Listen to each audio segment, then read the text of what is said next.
मनुष्य का स्वभाव पापमय था, उसके अंदर कुछ न कुछ गलत था, तो जो पवित्र व्यवस्था मांग करती थी उसे वो नहीं कर सकता था। अब पवित्र आत्मा हमारे अंदर में आता है, वो हमारे अंदर में निरंतर बढ़ने वाली पवित्रता उत्पन्न करता है। वो हमारी अगुवाई करता है उस परिपूर्ति में, उन नैतिक व्यवस्था की जो परमेश्वर ने दी है, कि हम अपनी इच्छा से आज्ञाकारी हो और बड़ी खुशी से इसे करते चले जाएं, और हमें सामर्थ्य और योग्यता होती है कि वो करे जिसकी मांग नैतिक व्यवस्था करती है। Lord, you're wonderful in counsel, you're wonderful. You are excellent in working, you're excellent. You are mighty. You are mighty, mighty. Oh, we give you all the glory, Lord. Glory be to God forever. Well, let's lift up our voices. Say, you're more than enough. You're more than enough. You're more than enough. You are El Shaddai, the God of plenty, the all-sufficient one, the God Almighty. You are more than enough. One more time.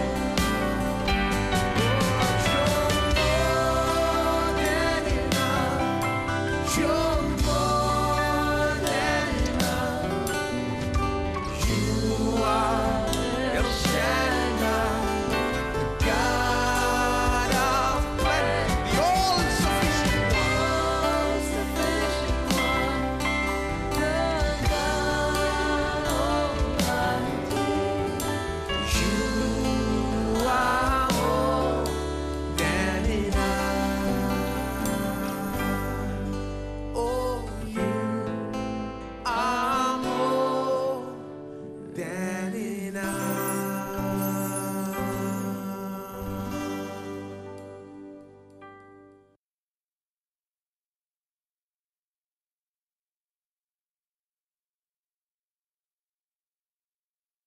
गलातियों अध्याय 5 और चलिए वचन 1 पढ़ते हैं। मसीह ने स्वतंत्रता के लिए हमें स्वतंत्र किया है, अतः इसी में स्थिर रहो और दासत्व के जुए में फिर से न जुओ, ऐसे कहता है। यहाँ पौलुस कहता है कि स्थिर खड़े रहें उस स्वतंत्रता में जहाँ मसीह ने हमें स्वतंत्र किया है। तो वो कहता है कि कैसे हम व्यवस्था से आज़ाद किए गए और हम स्वतंत्रता के इस जीवन में आ गए हैं। यानी जब हम कहते हैं कि व्यवस्था से आज़ाद हो गए हैं, और कैसे ये व्यवस्था, यानी कि कैसे हम व्यवस्था में नहीं लेकिन हम तो अनुग्रह में हैं, तो यही सवाल उठता है कि मसीह के जीवन में पुराने नियम की भूमिका क्या रह गई है। हम कैसे पुराने नियम के वचनों से, उसकी आज्ञाओं से जुड़ सकते हैं, और उन बातों से जो पुराने नियम में पाई जाती है। व्यवस्था हमारे लिए नहीं है और हम व्यवस्था में नहीं है, अनुग्रह में हैं। तो क्या यह अर्थ है कि हम केवल नया नियम उपयोग करें और पुराने नियम को फेंक दें, पुराने नियम का अपमान करें, उसे न पढ़े, उसे बिल्कुल अनदेखा करें, जो पुराना नियम कहता है वैसे न करें? क्या पुराना नियम हमसे कुछ भी नहीं कहता है? ऐसे सवाल तो उठते हैं अनुग्रह पर सिखाने के परिणाम में। तो आज मैं कुछ बातों को स्पष्ट बताना चाहता हूं। चलिए हम थोड़ी सी शिक्षा को देखते हैं यहाँ पर व्यवस्था पर, ताकि मैं जोर देकर बता सकूं कि अनुग्रह में ये जो जीवन है ये कैसा होता है, कि आप इसे अच्छे से समझें। व्यवस्था क्या है? व्यवस्था परमेश्वर के द्वारा नियुक्त किया गया व्यवहार है इस्राएल के लिए, नैतिकता और विधियों में और भोजन के मामले में।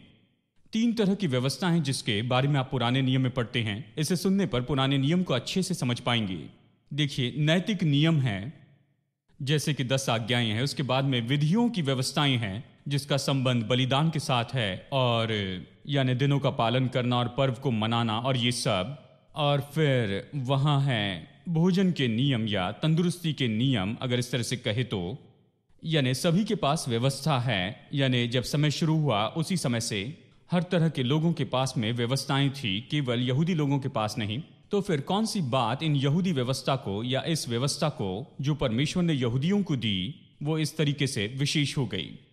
इसके 4 कारण हैं। उनमें से एक है इसकी शुरुआत, कि ये व्यवस्था स्वयं परमेश्वर ने दी थी, मूसा के द्वारा नहीं या फिर किसी संत के द्वारा नहीं, उस समाज के किसी महान संत के द्वारा नहीं, लेकिन परमेश्वर ने स्वयं ये व्यवस्था दी थी। इसकी शुरुआत बहुत ही विशेष है। दूसरी बात, इसका संदर्भ जिसमें ये व्यवस्था दी गई है, ये संदर्भ में दी गई जब परमेश्वर इस्राएलियों से व्यवहार करता है, जब वो उन्हें मिस्र में से बाहर लेकर आया और उन्हें प्रतिज्ञा के देश में लेकर गया, उनसे उसने व्यवहार किया। परमेश्वर को उन्हें यह व्यवस्था देनी पड़ी बहुत से कारणों के लिए, वो तो इसी संदर्भ में व्यवस्था दी गई। और फिर व्यवस्था के लिए बुनियाद तो यही है। ये उत्पत्ति की किताब में पाए जाते हैं, उत्पत्ति के 50 अध्याय में और निर्गमन की किताब के पहले 18 अध्याय में, क्योंकि 19वें अध्याय से आगे हम 10 आज्ञाएं देखते हैं। यानी उत्पत्ति के पहले अध्याय से लेकर निर्गमन अध्याय 18 तक यहाँ आज्ञाओं के लिए बुनियाद देखते हैं, व्यवस्था के लिए बुनियाद देखते हैं। व्यवस्था की बुनियाद क्या है कि मनुष्य परमेश्वर के स्वरूप और समानता में बना है। मनुष्य को परमेश्वर जैसे होना है। यदि मनुष्य को परमेश्वर जैसे होना है तो उसे झूठी गवाही नहीं देनी है, उसे हत्या नहीं करनी है, उसे पड़ोसी की पत्नी की लालसा नहीं करनी है। और ये सारी बातें स्वीकार करने के लिए नहीं थी, क्योंकि परमेश्वर ये सब नहीं करता है। क्योंकि मनुष्य परमेश्वर के स्वरूप और समानता में बना है, इसलिए उसे परमेश्वर जैसे व्यवहार करना चाहिए। वो एक नैतिक व्यक्ति है, उसका नैतिक स्वभाव है और उसे परमेश्वर के जैसे नैतिक व्यवहार करना है, उसके स्वभाव में रहना है, परमेश्वर जैसे नैतिक स्वभाव रखना है, क्योंकि वो परमेश्वर के स्वरूप और समानता में बना है। अब चलिए मैं आपको सारांश में बताऊं कि व्यवस्था क्या है। नैतिक व्यवस्था, विधि की व्यवस्था और भोजन की व्यवस्था। नैतिक व्यवस्था ये तो बनी है सामान्य रूप में। उदाहरण के लिए देखिए 10 आज्ञाएं, जानते हैं पेंटिट्यूड यानी बाइबल की पहली जो 5 किताबें उन्हें पेंटिट्यूड कहते हैं, उससे सामान्य रूप में व्यवस्था कहा गया है।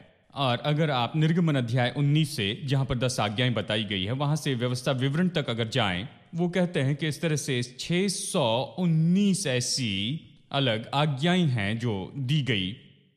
और अगर आप उसे निचोड़ कर रखें और उसे सारांश में देखें तो वो मिलकर 10 आज्ञाएं होगी। 10 आज्ञाएं हैं, विवरण के साथ देखा जाए तो बढ़कर ये 619 आज्ञाएं हो जाती हैं। अब यीशु ने इसे और भी घटाकर 2 कर दिए। नए नियम में उसने कहा कि अपने प्रभु परमेश्वर से अपने पूरे मन, अपनी बुद्धि और शक्ति से प्रेम रखना, और फिर कहा अपने पड़ोसी से अपने जैसे प्रेम रखना, परमेश्वर से प्रेम रखना और दूसरों से प्रेम रखना। और उसने 10 के बजाय घटाकर केवल 2 आज्ञाएं बनाई, यानी 619 से घटाकर 10 में आए और फिर ये 2 हुए जिसमें आए हैं। ये नैतिक व्यवस्था है। और जो विधियों की व्यवस्था अवश्य ही अलग अलग बलिदान हैं, लहू बहाना, बलिदान करना और पर्व के जो दिन हैं और छुट्टियों के दिन और पवित्र दिन और ये सब कुछ, और इन सारे बलिदान का पालन करते चले जाना, ये सब यीशु मसीह के बारे में बताते थे। जानते हैं विधियों की व्यवस्था, ये सब यीशु के बारे में बताते हैं कि वो उद्धारक के रूप में क्या करने वाला है हमारे लिए बलिदान होकर। और भोजन की व्यवस्था तो हाइजीन के संबंध में थी, हमारे शरीर के बारे में। और कहा जाता है वो उस समय के सबसे शुद्ध लोग होते थे, उन्हें बताया गया कैसे जीना है, क्या खाना है, क्या नहीं खाना है, ये सब, और कैसे खुद को शुद्ध रखे। अब व्यवस्था का उद्देश्य क्या था? मैंने आपको बताया मुख्य उद्देश्य जिसके लिए नैतिक व्यवस्था दी गई थी। नैतिक व्यवस्था मनुष्य के पाप को प्रकट करने के लिए दी गई थी। मैंने बड़े विवरण से इसे समझाकर बताया। चलिए इसमें से एक छोटी बात को देखें, एक बात को देखें, क्योंकि ये बहुत ही महत्वपूर्ण है।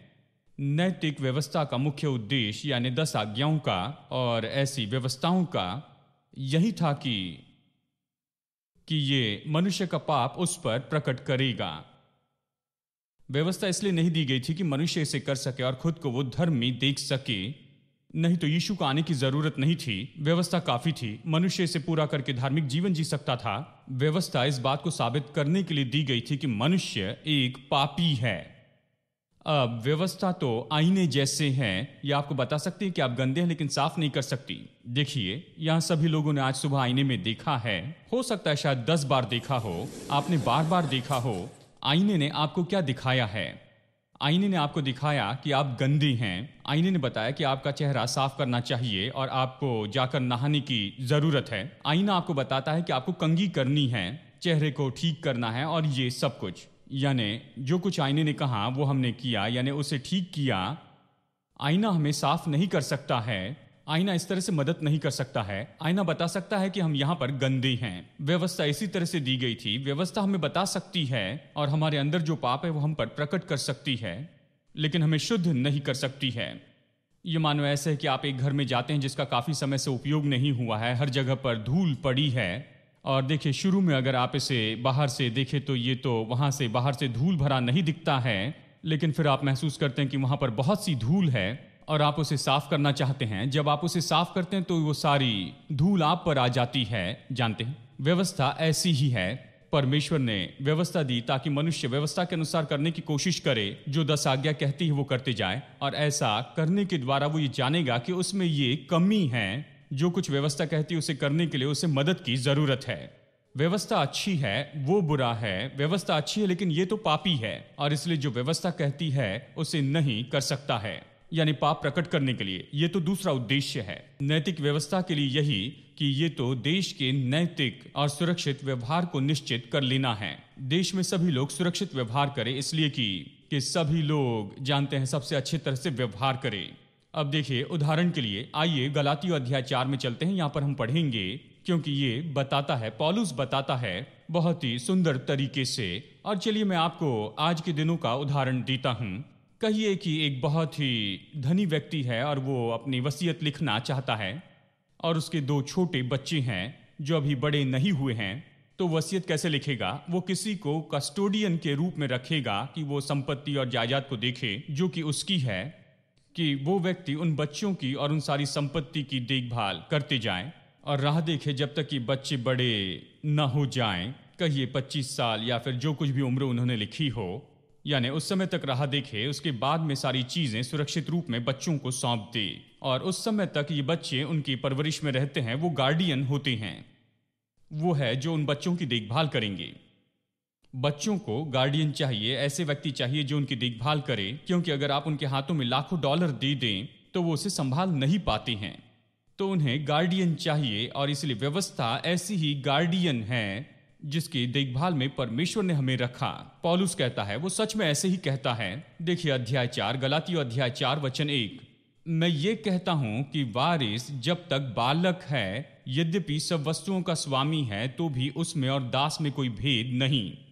वारिस, हालांकि वो तो संतान है, लेकिन वो दास से अलग नहीं है।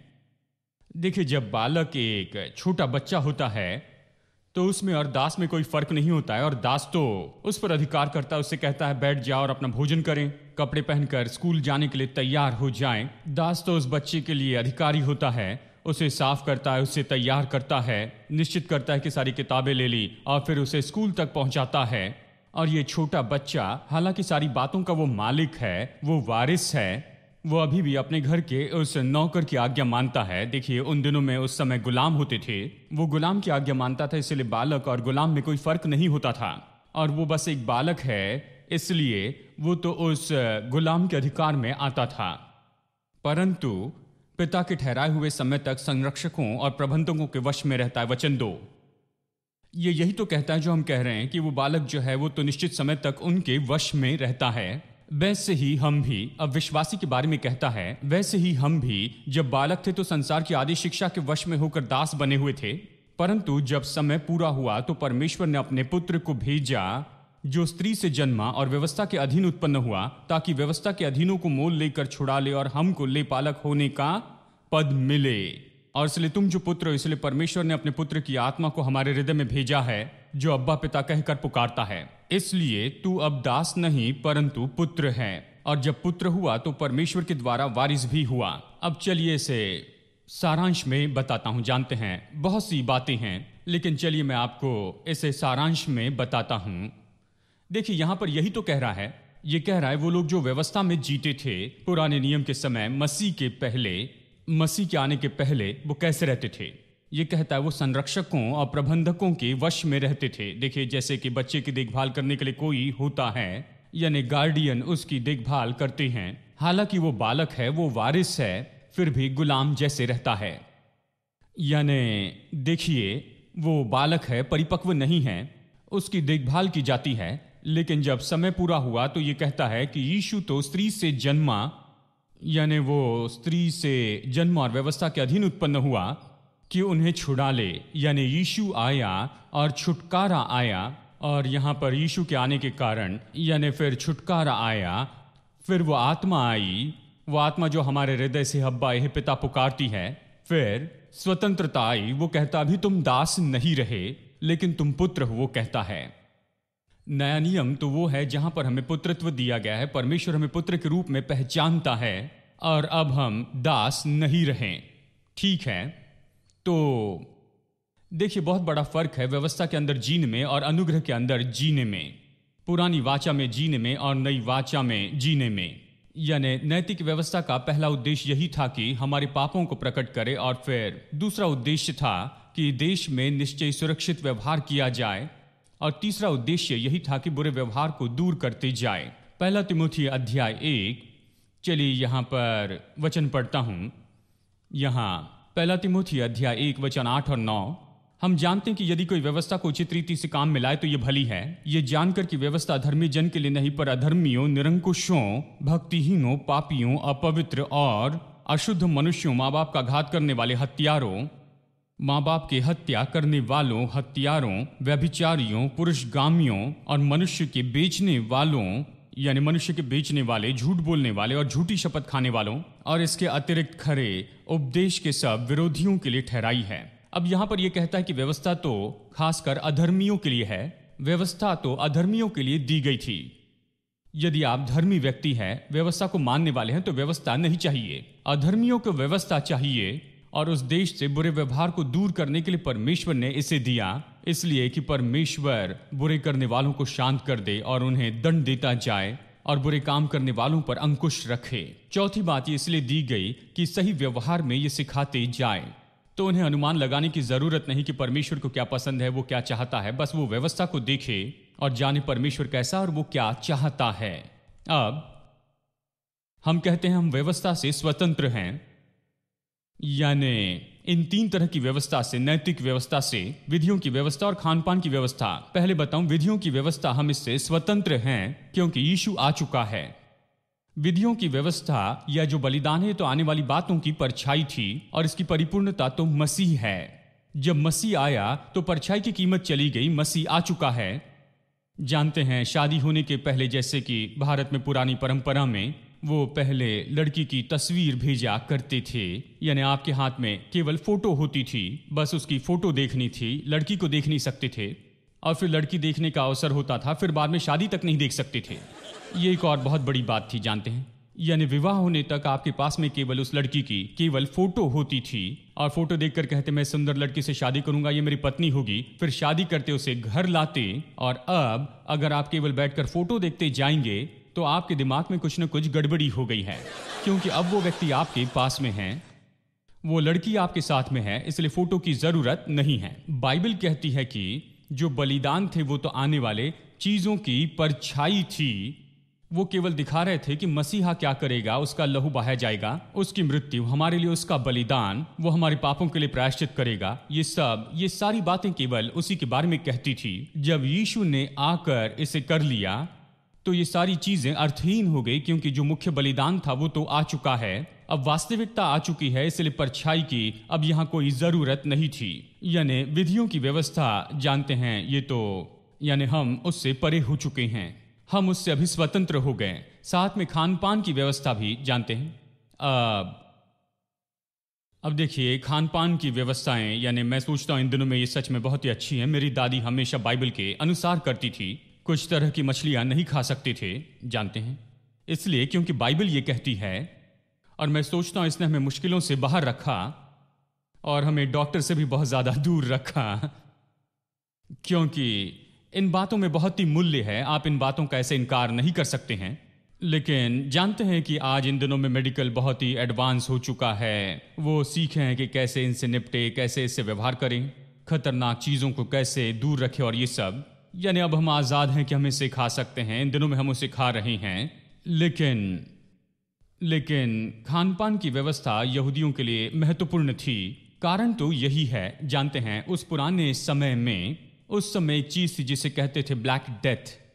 अब ब्लैक डेथ के समय में यहूदियों को उस समय बहुत सताया गया, क्योंकि यहूदियों में से कोई भी नहीं मरा, खास करके उस समय जब वो ब्लैक डेथ की मरी आई थी। प्लेग हुआ, बहुत से लोग मरे, लेकिन एक भी यहूदी नहीं मरा। अन्य जाति के लोग मर रहे थे, तो अन्य जातियों ने सोचा कि यहूदी लोग अन्य जातियों को मार रहे हैं, वो अन्य जातियों के कुएं में जहर फेंक रहे हैं, इस तरह से अन्य जातियों को मार रहे हैं, तो उन्होंने यहूदियों को सताना शुरू किया और सच में यहूदियों को मारना शुरू किया, क्योंकि तुम क्यों नहीं मर रहे हो और केवल दूसरे लोग मर रहे हैं। यानी इसके कारण संदेह उठा, लेकिन किस तरह से यहूदी लोग इस मरी के बीच में भी जीवित बचे। उन्होंने केवल खान पान की व्यवस्था का पालन किया जो कि परमेश्वर ने व्यवस्था उन्हें दी थी, और कुछ चीजों को उन्होंने नहीं खाया था और खुद को शुद्ध रखा। वो तो उस समय के पृथ्वी पर के सबसे शुद्ध लोग थे उस समय में, क्योंकि परमेश्वर की तंदुरुस्ती की व्यवस्था को मानते थे। आप इसे पुराने नियम में पढ़ सकते हैं, आप समझ पाएंगे कि परमेश्वर क्या कह रहा है। परमेश्वर ने तंदुरुस्ती की व्यवस्था दी, खान पान के बारे में बताया कि इस वंश को बचा सके, कि इससे वो बर्बाद ना हो जाए, कि वो नाश ना हो जाए मरी से और प्लेग से, इन बातों से। ये बातें उन दिनों में सामान्य थी। यानी परमेश्वर ने इस वंश को बचा कर रखा, उन्हें खान पान की व्यवस्था देने के द्वारा और तंदुरुस्ती की व्यवस्था देकर। तो वो कुछ चीजें नहीं खाते थे, उनसे दूर ही रहते थे। प्लेग तो वायरस से फैलता है और वो वायरस मक्खी से फैलता है, और वो मक्खी तो वो कीड़े खाते थे जो कि गंदगी में रहते थे। और यहूदी इन सब से बचे क्योंकि उनके पास वो तंदुरुस्ती की व्यवस्था परमेश्वर द्वारा दी गई। उनके पास एक ही मार्गदर्शिका थी जो कि परमेश्वर ने उन्हें दी थी। जो खान पान की व्यवस्था थी, उन्होंने खास करके उन्हें अलग रखा, दूसरे लोगों से इन्हें बिल्कुल अलग रखा, और उसका एक उद्देश्य था कि ये जो फर्क है बहुत ही स्पष्ट रखे। अब मैं सोचता हूं कि हम उससे भी आजाद हो चुके हैं। जानते हैं, मैं सोचता हूं अभी भी तंदुरुस्ती के कुछ नियम का पालन किया जाए तो वो हमारे लिए अच्छा है, लेकिन मैं इससे बंधा नहीं रहूंगा। मैं तो आजाद हो गया हूं, जो भी खाना चाहूं वो खाने के लिए, जो भी सुरक्षित है, अच्छा है, मैं उसके बारे में खुद परख सकता हूं। लेकिन बात यह है, हम उन बंधनों से भी आजाद हो गए हैं। जानते हैं क्यों? क्योंकि परमेश्वर ने आज यहूदी और अन्य जातियों के बीच में कोई फर्क नहीं रखा है। वो जो फर्क है वो मिटा दिया गया है। वो फर्क अभी चला गया है, विभाजन की दीवार चली गई, हम एक हो चुके हैं। चर्च में, नए नियम के चर्च में हम देखते हैं, आप यहूदी और अन्य जातियों को एक साथ नए नियम के चर्च में देखते हैं। ठीक है, चलिए नैतिक नियम की ओर वापस आते हैं। विधियों की व्यवस्था, खान पान की व्यवस्था देखी, अब हम उससे स्वतंत्र हो गए, हम उसके बंधन में नहीं हैं, उससे स्वतंत्र है। तो नैतिक व्यवस्था का क्या हम नैतिक व्यवस्थाओं से आजाद हैं? और किस तरह से हम आजाद हैं उन नैतिक व्यवस्था से? अब जब कहते हैं नैतिक व्यवस्था से आजाद है तो मतलब क्या है? हमारा मतलब है नैतिक रूप में उसे हम पूरा करते हैं। यह ऐसा नहीं कि उस व्यवस्था की परवाह नहीं करते हैं और उस व्यवस्था का इनकार कर देते हैं। नैतिक रूप में व्यवस्था पूरी करते हैं और उसमें पवित्र आत्मा हमारे अंदर उत्पन्न करता है एक बढ़ने वाली पवित्रता, जो कि ऐसी व्यवस्था है जो कि किसी भी तरह से पवित्र लोगों को उत्पन्न करती है। व्यवस्था क्यों दी गई? व्यवस्था दी गई कि यह दिखाए कि मनुष्य पापी है, लेकिन व्यवस्था जो कहती है अगर मनुष्य उसे करते चले जाए तो वो पवित्र होगा। देखिए, मनुष्य तो पवित्र जीवन जिएगा, जैसे कि ये कहती है वैसे करते जाए। लेकिन बात यह थी कि पुरानी वाचा में मनुष्य का स्वभाव पापमय था, उसके अंदर कुछ न कुछ गलत था, तो जो पवित्र व्यवस्था मांग करती थी उसे वो नहीं कर सकता था। अब पवित्र आत्मा हमारे अंदर में आता है, वो हमारे अंदर में निरंतर बढ़ने वाली पवित्रता उत्पन्न करता है। वो हमारी अगुवाई करता है उस परिपूर्ति में, उन नैतिक व्यवस्था की जो परमेश्वर ने दी है, कि हम अपनी इच्छा से आज्ञाकारी हो और बड़ी खुशी से इसे करते चले जाएं। और हमें सामर्थ्य और योग्यता होती है कि वो करे जिसकी मांग नैतिक व्यवस्था करती है। हम में ऐसी आत्मा है, ऐसी सामर्थ्य है जो ऐसा करने में हमारी मदद करता है। यानी आज मसीह जीवन तो ऐसा व्यवहारिक संबंध है जो हमारे पास में है, पवित्र आत्मा के द्वारा परमेश्वर के साथ वास करने वाले पवित्र आत्मा द्वारा। और हम मसीह के साथ एकता में हैं। मसीह सिर है और हम उसकी देह हैं। हम केवल नियमों से नहीं रहते हैं, लेकिन ऐसे संबंध में रहते हैं जैसे कि दाखलता डाली से जुड़ी है और डाली दाखलता से जुड़ी है। वो दाखलता है और हम डालियां हैं। हमारे उसके साथ के संबंध के कारण हम फलवंत होते हैं। हम उसके साथ में जुड़े हैं। वो सिर है, हम देह हैं। हम पवित्र आत्मा के द्वारा परमेश्वर के साथ में जीवित संबंध में हैं। यानी नैतिक रूप में व्यवस्था हम पूरी करते हैं पवित्र आत्मा की मदद से। पवित्र आत्मा हम में आता है और हमारी मदद करता है कि जो व्यवस्था कहती है वो करें। I'm here to meet with you. Come and meet with me. I'm here to find you. Feel yourself to me as I wait to make me strong. As I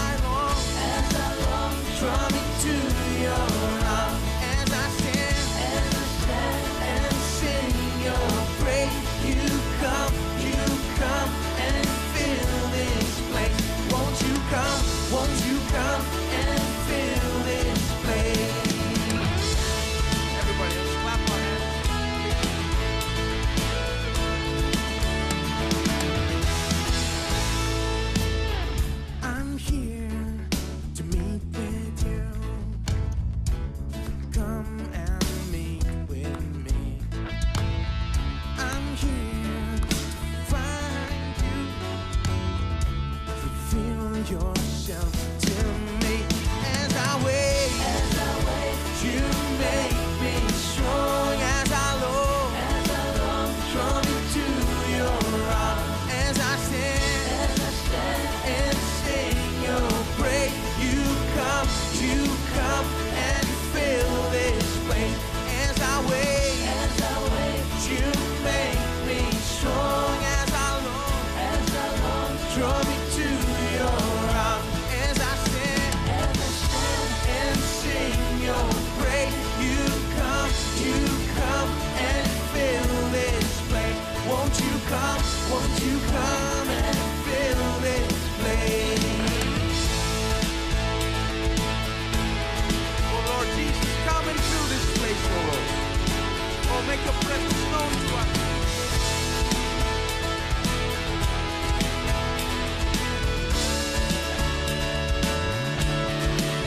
As I wait, you make me. Everybody, as I long, draw me to your arms. As I stand and sing your praise, you come and fill this place. Won't you come and fill this place as I wait?